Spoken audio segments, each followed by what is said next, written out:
Good morning guys! Welcome to RJ's Family Vlogs. Kumusta kayo mga ka-RJ?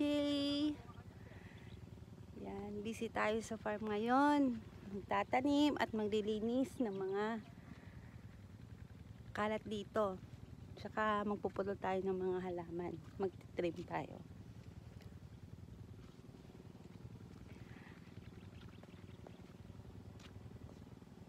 Ganda ng mga cosmos oh. Tinitrim ko to mga ka-RJ para hindi masyadong makalat.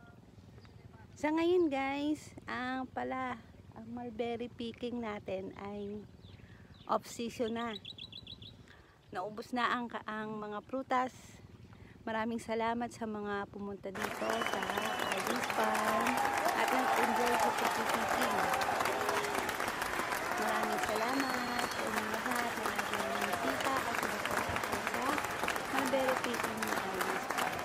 Thank you very much.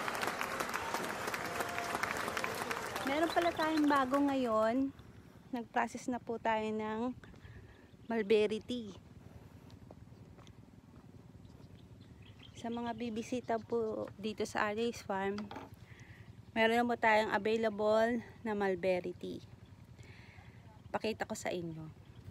Ayan guys, nag-process na po ang RJ Farm ng mulberry tea. Yan. Proven and tested na po namin yan. Araw-araw po namin yung iniinom. At nawawala yung mga sakit-sakit sa buto. Yan. Ito rin po yung kanyang mga benefits. Health benefits ng mulberry leaf tea natin. Yan. So nakikita nyo lahat dyan nakalagay yung mga benefits at saka instruction kung paano iinumin at saka yung recommended na intake ng ating mulberry tea. Yan, lahat po dyan nakalagay. Tsaka also available pa rin po ang ating mga mulberry seedlings dito sa RJ's Farm. Yan, sa mga bibisita sa RJ's Farm, available po ang ating mulberry seedlings. Kikita nyo guys, oh, may mga bunga na yan. Sa mga plantita, gustong gusto nila to. Pwede nyo po itong i-bonsai o ilagay sa pot. Sa pasong malaki o sa timba, kung wala kayong paso, timbang malaki. Yan, nabubuhay po siya. Hindi naman po masyado ma-maintenance ang mga mulberry. Basta po tamang pagpapalaki lang.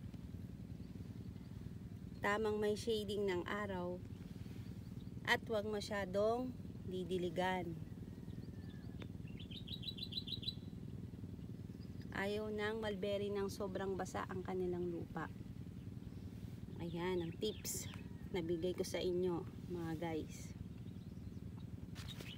Ito nga pala guys yung mga nakat ko na mga dahon para sa pagdadrying natin ng mulberry tea. Ayan.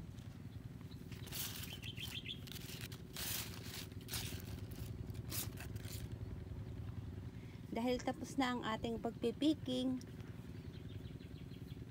kukunin na natin yung mga dahon. Ayan. Para i-drying natin para sa mulberry tea.